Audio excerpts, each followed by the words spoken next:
Bonjour à tous, avec l'aide de Dieu, nous allons étudier le traité Brachot, Daf Mem Tet, Amud Bet 49b. Nous sommes à la 7e ligne. Le mot Amar, le dernier mot de la ligne. On va continuer à parler donc de Birkat Hamazon, dans les bénédictions qu'on fait après avoir mangé du pain, qui s'appelle le Birkat Hamazon, dans lequel nous avons 4 bénédictions, et que lorsque ça arrive Shabbat, on doit mentionner le Retze Vachalitzenu, donc une prière en plus dans le Birkat Hamazon. Lorsque c'est le Yom Tov, on dit le Yale Veyavo. Lorsque c'est Rosh Chodesh aussi, on dit Yale Veyavo, donc une prière qu'on rajoute dans le Birkat Hamazon. Amar Ravidi Baravin, Ravidi Baravin, il a dit Amar Rav, nom de Rav Amram. Amar Rav Nachman, nom de Rav Nachman, qui a dit Amar Shmuel, qui a dit nom de Rav.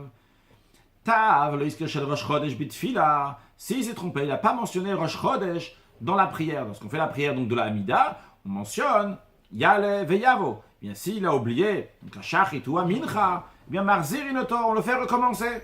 Il doit recommencer sa Amida, sa prière, parce que c'est très important. Il faut absolument mentionner le Yale Veyavo, le Rosh Chodesh dans la Amida. Mais Birkat Hamazon, par contre, si dans le Birkat Hamazon il n'a pas mentionné Yale Veyavo, Marzir Inoto, on ne veut pas reprendre. Amar le Ravidi Baravin, le Bach il faut dire Ravidi Baravin, il a dit Ravidi Baravin, le Rav Amram. Maïshna Tfila, Maïshna Birkat Hamazon. Quelle est la différence entre la prière et le Birkat Hamazon? Quand il s'agit de la prière à l'Amida, tu dis, il a oublié Rosh Chodesh, il a oublié de dire Yale Veyavo, il doit recommencer. Quand ça arrive le Birkat Hamazon, tu dis, il n'a pas dit Yale Veyavo, il n'a pas mentionné Rosh Chodesh au début du mois, c'est pas grave. Amar le Rav Amram a dit, Ravidi Baravin, Afle Didi Kasheli. À moi aussi, j'avais cette question. Quand Rav Nachman l'a enseigné au nom de Shmuel. Ushialti ale Rav Nachman. J'ai demandé donc à Rav Nachman quelle est la différence. Ve'amar li Rav Nachman m'a dit, écoute, mini de Mashmuel, miné de Mashmuel, de Mashmuel, de Maître Shmuel lui-même, lo shmiali. J'ai pas entendu la différence. Elle a, mais nerzeanan. Nous-mêmes on n'a qu'à voir. Tfila, quelle est la raison? Et le raisonnement il est là. Tfila de chovaï. La prière c'est une obligation. Ça c'est une obligation de faire la prière.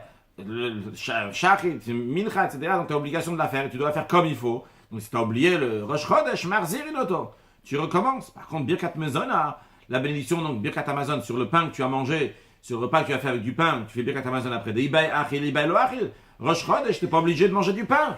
Alors s'il veut, tu manges. Si tu ne manges pas, eh bien, El Marzir Inoto, c'est la raison pour laquelle il n'a pas d'obligation de faire Birkat Hamazon le jour de Rosh Chodesh. Donc s'il n'a pas mentionné Yale Veyavo, on ne le fait pas reprendre, on ne le fait pas recommencer. Alors dans ces cas-là, il lui a demandé Ravidi Baravin, il a demandé à Ravam, ramène Me'ata, d'après cette explication que tu m'as dit, Shabbat od veyamim tovim, lorsque c'est Shabbat, jour de fête, de lo sag et de lo achil. Il n'a pas le droit, il n'a pas la possibilité, c'est pas possible de lo achil qu'il n'a pas mangé, parce qu'il faut manger Shabbat, il faut manger le jour de fête. Alors Achinami, ici aussi tu vas me dire, Dei tae, que s'il s'est trompé, Hadar, il doit recommencer s'il s'est trompé, s'il n'a pas mentionné. Marley, il lui a répondu, oui, en effet, tu as raison, il doit recommencer. Rav Shila, il a dit au nom de Rav, que ta chosa le roche, que s'il s'est trompé, pendant Shabbat ou pendant Yom Tov, Shabbat, il n'a pas mentionné Retze Vachalitzenu dans le Birkat Hamazon, ou pendant Yom Tov, il n'a pas mentionné le Yale Veyavo, eh bien, il doit recommencer depuis le début. Alors, la Gemara demande, Ve'amar Ravuna, alors que Ravuna Amara, il a dit au nom de Rav, que ta Ve'amar, c'est pas la Gemara qui demande, c'est Ravidi Baravin. Donc il continue à demander, il continue à demander à Rav, il dit voilà que Ravuna il a dit au nom de Rav, que ta Omer Baruch Shenatan, que s'il s'est trompé, il dit Baruch Shenatan, donc il n'a pas besoin de recommencer depuis le début, mais il rajoute plus la phrase qu'on a mentionnée dans le cours précédent. Après les 3 bénédictions qu'on arrive à Bonne Beracham, à Yerushalayim Amen, on dit on dit la bénédiction Baruch Shenatan, on n'a pas besoin de recommencer depuis le début. Alors, pourquoi tu dis qu'il a besoin de recommencer s'il s'est trompé? Ça c'est la question que Ravidi Baravi demande à Rav Amram. Alors, Rav Amram lui a répondu, la vite marala, n'est-ce pas, on enseignait sur cela, le shano, le shalopatar batov hametiv. C'est uniquement s'il n'a pas commencé à tov et hametiv, la 4e bénédiction. Aval patar batov hametiv, s'il a commencé déjà la 4e bénédiction à tov hametiv, choser les roches, il recommence depuis le début. Comme nous avons vu dans le cours, à la fin du cours précédent, on avait déjà vu cette notion-là. Donc, on peut se rattraper, de dire le Baruch Shenatan, donc la bénédiction entre guillemets de rattrapage, après avoir dit Bonne Beracham Yerushalayim Amen. Mais si on a déjà entamé sur la 4e bénédiction de Hatov et Ametiv, là, dans ce cas-là, Choser les roches, il doit recommencer depuis le début. Et Rav Amram dit à Ravidi Baravin, c'est la raison pour laquelle, en effet, je t'ai dit que quelqu'un qu'il a oublié pendant Shabbat, ou bien pendant Yom Tov, il a oublié de dire Yalev Yavo, qui doit recommencer depuis le début de son Birkat Hamazon. On parle d'un cas qu'il a déjà entamé, Hatov et Hametiv, la 4e bénédiction. Bien, nous avons vu dans la Mishnah, Ad Kama Mezamin, jusqu'à combien il faut de quantité de manger pour faire le Zimoun. D'après certains commentaires d'ailleurs, quand on dit jusqu'à combien il faut pour faire le Zimoun, c'est-à-dire combien il faut faire pour le Zimoun, et à plus forte raison donc pour Birkat Hamazon. En tous les cas, traduction Kama Mezamin, jusqu'à combien on doit manger pour faire le Zimoun. On avait la première opinion dans la Mishnah, que l'opinion de Tanakama, qui est l'opinion de Rabbi Meir, donc il dit que jusqu'à un kazaïd, si quelqu'un a mangé un kazaïd, donc le volume de 27 cm3, il a mangé quelque chose qui correspond à un kazaïd, donc il doit, à partir de ce moment-là, donc on fait Zimoun.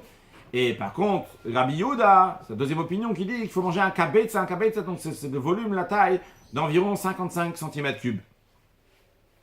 Donc ça, c'est ce qu'on avait vu dans la Mishnah. La Gemara a dit, le Memra, est-ce que cela voudrait dire, est-ce que je vais déduire de cela, est-ce qu'on peut dire, des Rabbi Meir, Chashiv le Kazaïd, que pour Rabbi Meir, c'est important, on considère, on donne une importance à un Kazaïd.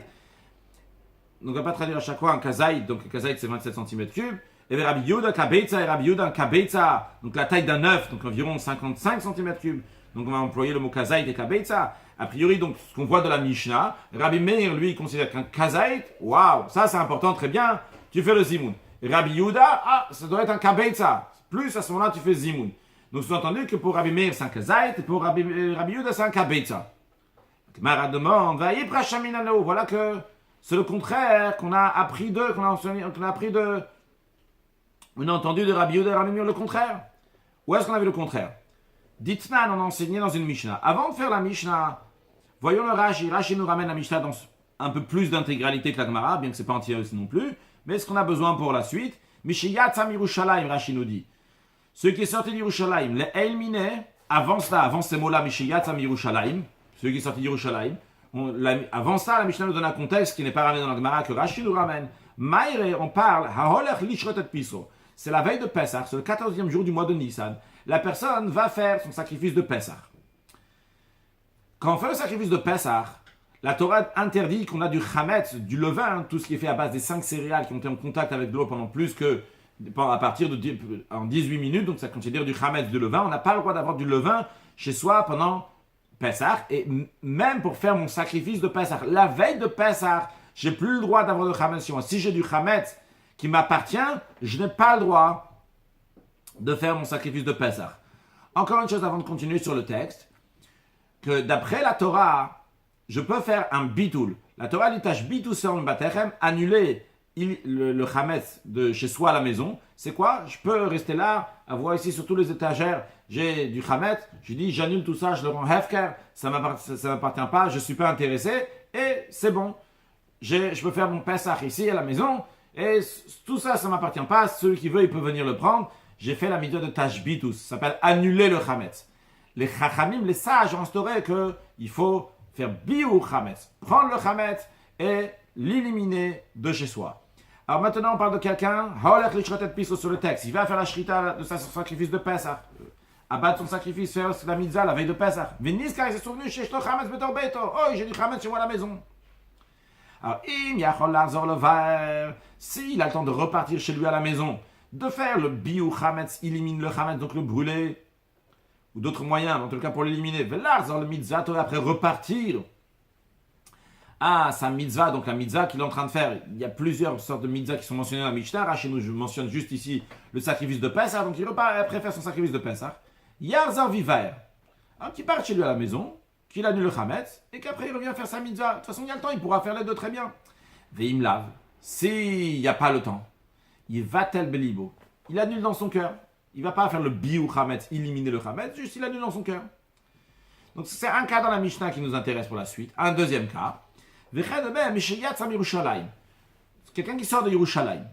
Avant de continuer la suite, il y a une notion qui s'appelle des kodashim kalim, des kodashim, des choses qui sont saintes, une légère sainteté qu'on peut manger dans la ville de Yerushalayim. En général, c'est des shlamim, des sacrifices qui s'appellent shlamim.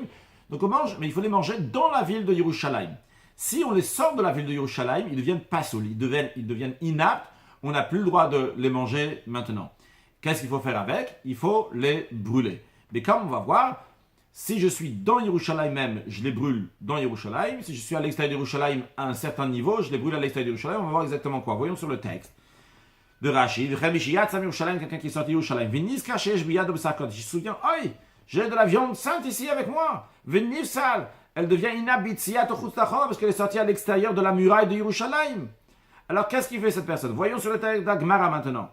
La ligne elle commence avec de même, quelqu'un qui est sorti de Yerushalayim, il se souvient qu'il avait de la viande sainte. Alors, im avar tsofim, s'il est passé d'après Rashi, tsofim, c'est l'endroit, un endroit qui s'appelle tsofim, que Rashi nous dit, im avar tsofim, c'est makom sheyachal lirot bet hamikdash, un endroit qui s'appelle tsofim, qu'on peut voir là-bas le bet hamikdash. D'après Tosot, c'est pas un endroit qui s'appelle tsofim, c'est tout le paramètre autour de Yerushalayim, tant que tu peux voir Yerushalayim.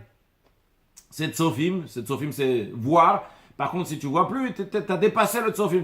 Tu peux plus voir maintenant le Bet Hamikdash de Yerushalayim. Tu peux plus voir le Bet Hamikdash. Tu peux plus voir le temple. Donc, à ce moment-là, c'est déjà passé cet endroit-là. Sauf au Bimkom, tu le brûles là où tu es. Ça, c'est si tu as déjà passé tsofim. Maintenant, Vimlav. Et sinon, s'il n'a pas dépassé tsofim, eh bien, dans ces cas-là, Choser, il repart à Yerushalayim. Vesofo lifna bira. Et il va le brûler dans le mont du temple, devant le Bira. C'est quoi Bira Rachid Lifna? Bira Makom Barabait. Ce Bira, c'est un endroit dans le mont du temple. Chez Yesham Bet Hadeshen, dans lequel il y a littéralement une maison de cendres. C'est-à-dire un endroit, Bet Hadeshen Gadol, il y a plein de cendres qui sont là-bas. Il pourrait être plein de cendres. Chez Sofim Psou les Kodashim Kalim, là-bas on brûle tous les Kodashim Kalim, tous les choses saintes d'une légère sainteté qui sont devenues pas sous inaptes à manger ou quoi que ce soit, on les brûle là-bas. Comme on dit dans le traité Zvachim, chapitre Dvulium. Il les brûle donc, continuons la Gmalif Nabira, avec comment il les brûle, mais avec les bois destinés à l'autel. Eh bien, il prend ces bois-là et il va le brûler sur le mont du temple.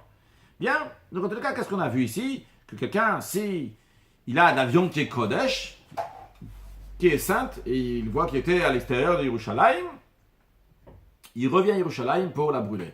La question de la Mishnah, elle est Ad Kamaim Chozim. Quelle est la quantité de viande qui fait que cette personne-là doit revenir pour brûler? Eh bien, on a une discussion de Rabbi Meir et Rabbi Yehuda. Rabbi Meir, Omer, Zevazeh Bekabetza. Rabbi Meir, il dit l'un et l'autre. On dit l'un et l'autre, c'est-à-dire c'est les deux, aussi bien pour le Chametz, pour le levain que la personne a chez soi. S'il y a un Kabetza, il doit repartir chez lui. De même pour la viande, s'il y a un kabetza, eh bien il doit repartir la brûler à Yerushalayim. Ça c'est l'opinion de Rabbi Meir. Rabbi Yehuda Omer, Rabbi Yehuda dit Zevazeh bekazait. L'un et l'autre, Rashi d'ailleurs, on a fait le Rashi avant, Zevazeh, l'un et l'autre, Chametz, ou ça kodesh, aussi bien le Chametz, aussi bien la viande sainte, c'est avec s'il y a un kazait, eh bien ça le fait revenir. Qu'est-ce qu'on voit de là? On voit que Rabbi Meir donne une importance quand il y a un kabetza. Et Rabbi Yehuda donne une importance quand il y a un kazait. Tandis que dans notre Mishnah, nous avons vu jusqu'à combien on fait Zimoun. Rabbi Meir dit un kazait. Donc il donne importance à un kazait. Et Rabbi Yehuda, il dit un kabetza. Donc a priori, on a une contradiction. Ici, Rabbi Meir dit que c'est un kazait. Dans Psachim, dans Pesach, donc le traité Psachim, Rabbi Meir nous dit un kabetza. Ici, Rabbi Yehuda, il nous dit que c'est un kabetza. Et dans le traité Psachim, Rabbi Yehuda nous dit que c'est un kazait. C'est la raison pour laquelle, comment on répond à ça? Deux réponses. La première, c'est de Rabbi Yochanan. Amar Rabbi Yochanan, Rabbi Yochanan dit, Mouchlef vetashita, tout court, eh bien, il faut changer les versions. Il faut changer. Et ici, dans notre Mishnah, quand on dit jusqu'à combien on fait Zimoun, ici dans Brachot, il faut dire jusqu'à un kabetza, et Rabbi Yehuda, il dit un kazait. Donc comme ça va correspondre à ce qui est écrit là-bas dans le traité Psachim. Abaye Amar, deuxième réponse celle d'Abaye. Abaye dit non, le mal tipour. Non, pas du tout, l'autre tipour. Il ne faut pas inverser les chitotes. Chacun, il tient comme il y a écrit ici dans la Gemara Brachot, Rabbi Meir dit c'est un kazait, et là-bas dans la Mishnah Psachim, il dit que c'est un kabetza. Et de même Rabbi Yehuda ici dans la Mishnah de Brachot, il nous dit que c'est un kabetza, et là-bas il nous dit que c'est un kazait. Tout reste comme il faut. Seulement quoi? Comme il va le dire tout de suite, on va sur le texte. Il va dire chaque sujet a son contexte. Comment ça? Haha, ici, dans Brachot, Bikra est plié. Ils ont une discussion, Rabbi Yehuda et Rabbi Meir, Rabbi Yehuda, ils ont une discussion, comment expliquer les versets? Rabbi Meir, ça va. Rabbi Meir, il dit, d'où on apprend qu'il faut faire Birkat Amazon? On apprend de Vachalta, Vesava, Tovera, Tatachem Elokera. Tu vas manger, tu vas te rassasier, tu vas bénir Hachem. Bien.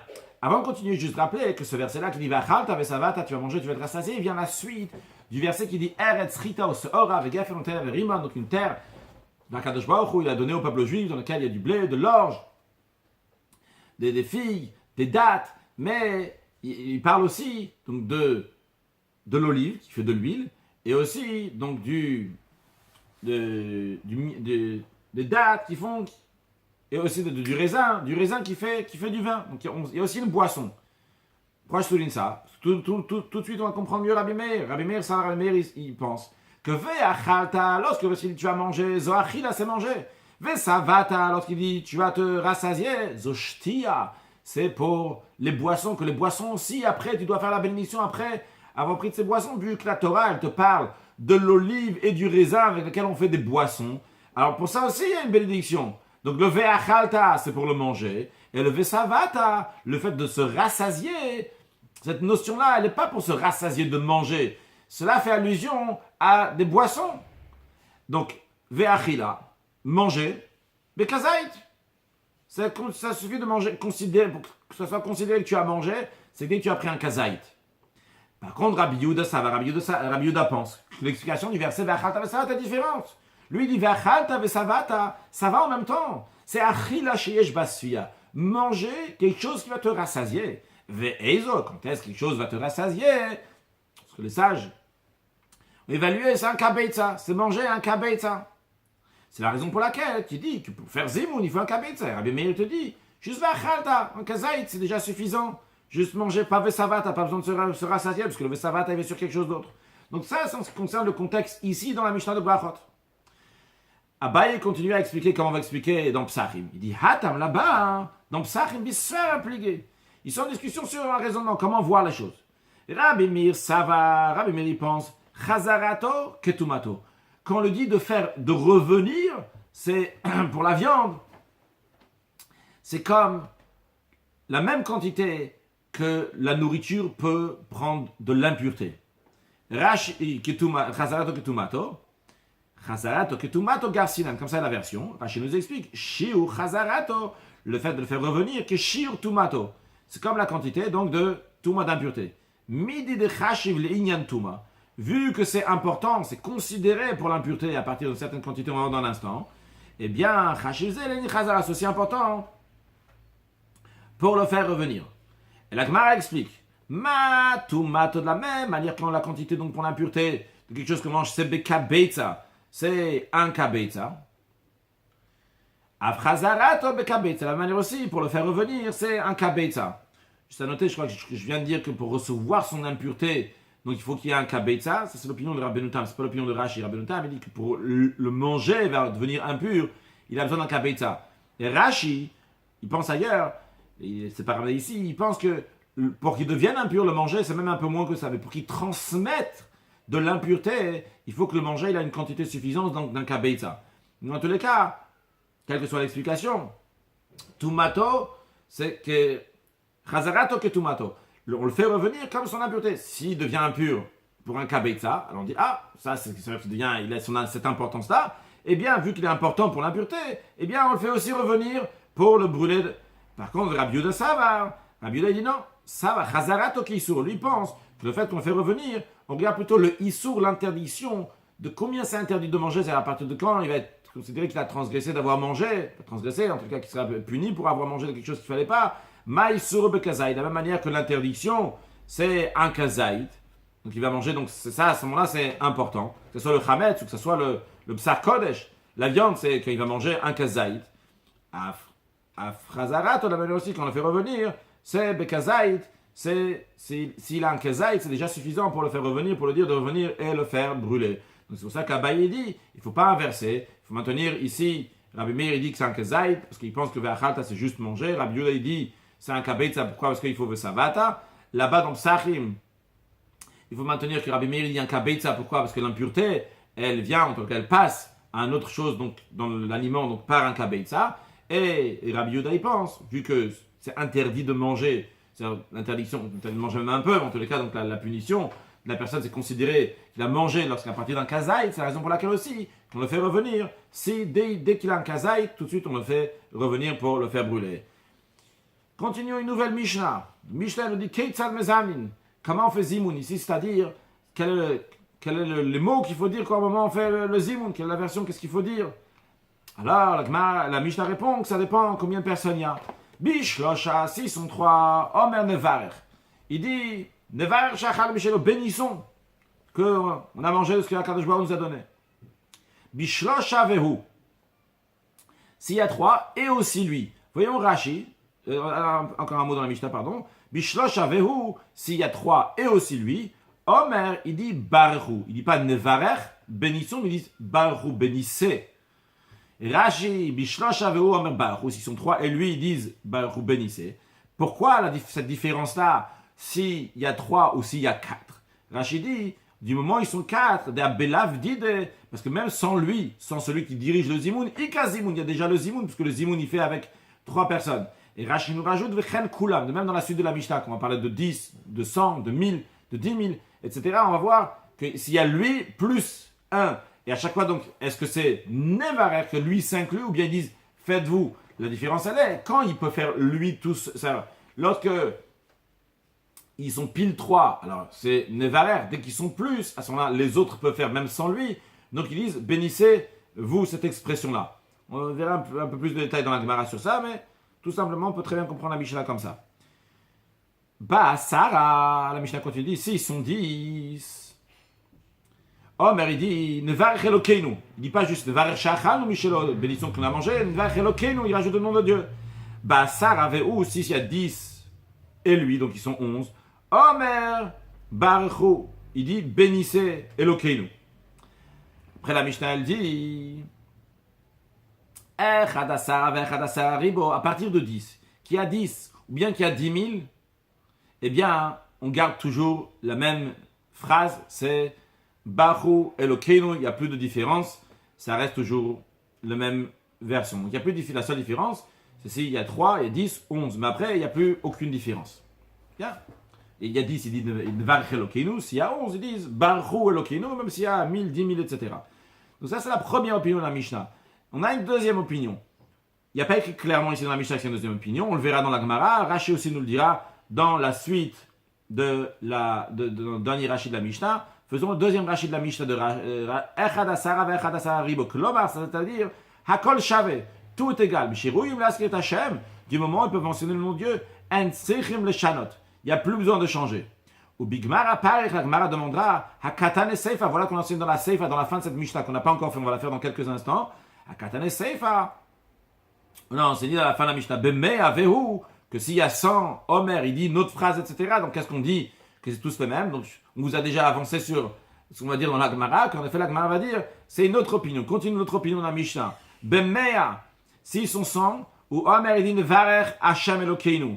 Il dit, bénissons pas juste Elokeinu, il dit Hashem Elokeinu. Il rajoute encore quelque chose, Hashem. Bemei Avehu, s'il y a 100 et lui, Omer, il dit Baruchu, il dit pas Nevarer, mais il dit Baruchu Hashem Elokeinu. Après, la Mishnah dit Be'elef, s'ils sont 1000, encore une autre version. Ou Omer, il dit Nevar la Hashem Elokeinu, il rajoute Elokei Israël, l'éternel notre Dieu, Dieu d'Israël. Be'elef Vehu, s'ils sont 1000 et lui aussi, donc 1001. Omer, il dit Baruchu, bénissez. Beribo, s'ils sont 10 000. Omer, il rajoute encore plus, il dit Nevar la Hashem Elokeinu, Elokei Israël, Elokei Tzevakot. Yoshev Akruvim. Donc il rajoute après Elokei Israël, il rajoute aussi Elokei Tzvakot Yoshev Akruvim, le Dieu des armées qui réside dans les chérubins. À la Mazon Shachal, sur le manger que nous avons, sur la nourriture que nous avons mangée. Beribo Veu, s'ils sont 10 000 et lui, 10 001, alors il dit Baruchu. Il dit bénissez avec toute la phrase donc, qu'on vient de voir. Maintenant, la Mishnah rajoute comme ce que lui dit, les autres ils vont bénir. Par exemple, s'ils sont seuls, ils disent Var Shachal Mishelo, tout le monde va répondre Baruch Shachal Mishelo. S'ils sont 10, ils disent Var Elokeinu Shachal Mishelo, tout le monde va répondre Baruch Elokeinu Shachal Mishelo. S'ils sont 100, ils disent Baruch Elokeinu Hachem Elokeinu, donc il va dire Hachem Elokeinu. Si après ils sont plus Eloké Israël, tout le monde va dire Eloké Israël. Donc en fonction de ce qu'il dit, tout le monde va répondre. Bien, maintenant, la Mishnah nous ramène deux opinions, qui sont donc les opinions. Deux opinions, que voyons la Mishnah.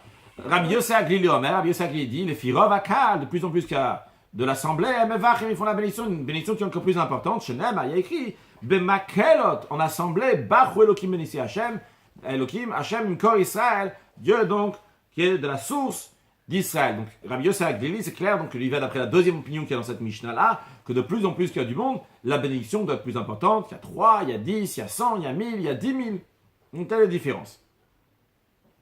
Maintenant, la Mishnah ramène une deuxième opinion, qui est l'opinion du début de la Mishnah. Amar Rabbi Akiva, Rabbi Akiva dit, Ma matzino bet knesset. De la même manière qu'on trouve à la synagogue, que lorsqu'on fait la lecture de la Torah, Echad merubim ve echad muatim, qu'il y a beaucoup de gens, qu'il y a moins de gens. Omer, celui qui monte à la Torah, qu'est-ce qu'il dit? Il dit, Baruch et Hashem, bénissez Hashem. Il dit pas, s'il y a plus, il dit Baruch Hashem Elokeinu, s'il y a plus, il dit Baruch Hashem Elokeinu, Elokei Israël, s'il y a plus, il dit Yoshev HaKol. Non, il dit toujours Baruch et Hashem. Et de la même manière que la synagogue qui monte à la Torah, il fait comme ça, de la même manière aussi, constamment à chaque fois,